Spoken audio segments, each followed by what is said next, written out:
Assalamualaikum warahmatullahi wabarakatuh. Saya Amelia Putri Sukma Fajar dari kelas 11 IPA 1 absen 1. Di sini saya akan menjelaskan tentang perlawanan rakyat Indonesia terhadap kolonialisme dan imperialisme bangsa Eropa. Mengenai perlawanan rakyat Riau, yang akan saya bahas di sini yang pertama penyebab umum dan khusus perlawanan rakyat Riau, yang kedua jalannya perlawanan rakyat Riau, yang ketiga dampak perlawanan rakyat Riau di bidang politik, ekonomi, dan sosial budaya. Penyebab umumnya adalah VOC ingin memonopoli Kepulauan Riau, sedangkan penyebab khususnya adalah VOC memecah belah Kerajaan Riau menjadi kerajaan-kerajaan kecil seperti Siak, Indragiri, dan Kampar, yang lalu merasa terdesak dengan tindakan sewenang-wenang VOC. Oleh karena itu beberapa mulai melancarkan perlawanan. Jalannya perlawanan rakyat Riau. Salah satu perlawanan di Riau adalah perlawanan yang dilancarkan oleh Kerajaan Siak Sri Indrapura, Raja Siak Sultan Abdul Jalil Rahmat Syah tahun 1723 sampai 1744, memimpin rakyatnya untuk melawan VOC. Setelah berhasil merebut Johor, lalu ia membuat benteng pertahanan di Pulau Bintan. Dari pertahanan di Pulau Bintan ini, pasukan Sultan Abdul Jalil mengirim pasukan di bawah komando Raja Lela Muda untuk menyerang Malaka. Unik ya, dalam pertempuran ini Raja Lela Muda selalu mengikut sertakan putranya yang bernama Raja Indra Pahlawan.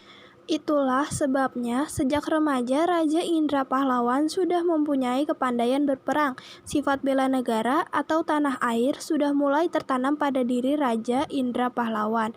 Dalam suasana konfrontasi dengan VOC itu, Sultan Abdul Jalil Rahmat Syah wafat. Sebagai gantinya diangkatlah putranya yang bernama Muhammad Abdul Jalil Muzaffar Syah tahun 1746 sampai 1760. Raja ini juga mempunyai naluri seperti ayahandanya yang ingin selalu memerangi VOC di Malaka, dan sebagai komandan perangnya adalah Raja Indra Pahlawan. Tahun 1751 berkobar perang melawan VOC. Sebagai strategi menghadapi serangan Raja Siak, VOC berusaha memutus jalur perdagangan menuju Siak. VOC mendirikan benteng pertahanan di sepanjang jalur yang menghubungkan Sungai Indragiri, Kampar sampai Pulau Guntung yang berada di muara Sungai Siak. Kapal-kapal dagang yang menuju Siak ditahan oleh VOC. Hal ini adalah pukulan untuk Siak. Oleh sebab itu, segera dipersiapkan kekuatan yang lebih besar untuk menyerang VOC. Sebagai pucuk pimpinan, pasukan dipercayakan kembali kepada Raja Indra dan Panglima Besar Tengku Muhammad Ali. Dalam serangan diperkuat dengan kapal perang yang bernama Harimau Buas yang dilengkapi dengan lancang serta perlengkapan perang secukupnya. Terjadilah pertempuran sengit di Pulau Guntung tahun 1752 sampai 1753. Ternyata benteng VOC di Pulau Guntung itu berlapis-lapis dan dilengkapi meriam-meriam besar. Dengan demikian, pasukan Siak sulit menembus benteng pertahanan itu. Namun, banyak pula jatuh korban dari VOC, sehingga VOC wajib mendatangkan pertolongan kekuatan termasuk juga orang-orang Cina. Pertempuran nyaris berlangsung 1 bulan, sementara VOC terus mendatangkan bantuan. Melihat situasi yang demikian itu, kedua panglima perang Siak menyerukan pasukannya untuk kembali mundur ke Siak. Sultan Siak bersama para panglima dan penasihat mengatur siasat baru disepakati bahwa VOC wajib dilawan dengan tipu daya. Sultan diminta berpura-pura damai dengan cara memberikan hadiah kepada Belanda. Oleh sebab itu, siasat ini dikenal dengan siasat hadiah Sultan.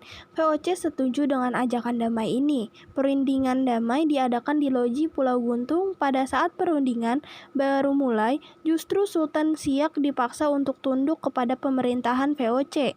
Sultan segera memberikan kode kepada anak buah dan segera menyergap dan membunuh orang-orang Belanda di loji itu.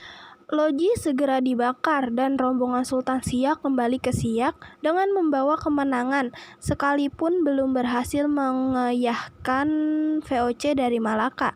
Siasat perang ini tidak lepas dari jasa Raja Indra Pahlawan.